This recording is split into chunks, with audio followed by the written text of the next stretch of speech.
여러분 안녕하십니까? 논란이 뜨거웠던 춘천시 산하기관 인사청문회 조례안이 강원 기초의회에서 처음으로 통과됐습니다.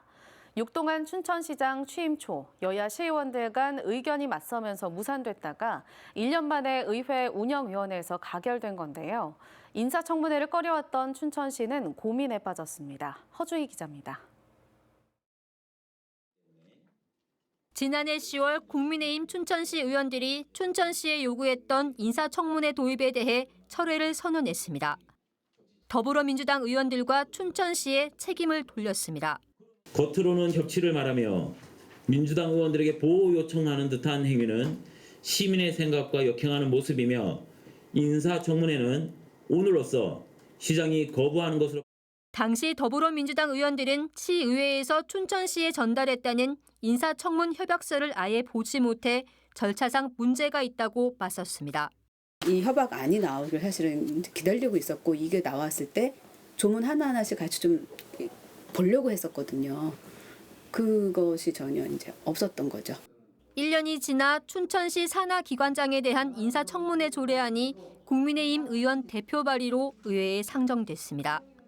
지방자치법 신설에 따라 인사청문 대상과 절차를 조례로 규정할 필요가 있다는 겁니다. 선거권자로 친권이나 보험, 인사라든가 이런 그런 부분에 대해서 좀 인사의 어떤 투명성 그리고 또 산하기관의 어떤 그 전문성도 살리고. 하지만 법적 강제력이 없어 실효성이 있을지는 의문입니다. 지방자치법 제47조에 따르면 인사청문회를 요구하는 쪽이 의회가 아니라 지자체장으로 돼 있고 인사청문회를 요청할 수 있다고 돼 있습니다. 의무가 아니란 뜻입니다. 더불어민주당 의원들은 인사청문 대상을 비롯한 각종 조항에 대해 문제를 제기했습니다. 과도하게 대상자뿐만 아니라 증인, 출석, 참고인들 이걸 딱 보고 느낀 게 뭐냐면 이건 단순히 인사청문회가 아니다라고 생각이 됩니다. 왜냐하면 너무 센 거예요. 찬반 의견이 맞선 끝에 조례안은 의회 운영위원회를 통과했습니다. 춘천시는 난감한 분위기입니다. 시장의 임명권 침해 소지가 있다는 이유로 인사청문회 도입을 꺼려왔기 때문입니다. 또 자료 제출을 의무화하는 건 상위법에 어긋난다는 입장입니다. 하지만 의회 결정을 존중한다면서 신중히 살펴보겠다는 입장을 밝혔습니다.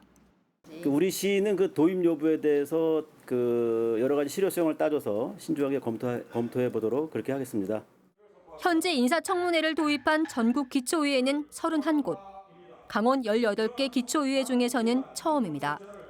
춘천시가 인사청문 대상과 범위에 대해 어떤 입장을 갖고 갈지 다른 시군들의 이목이 쏠리게 됐습니다.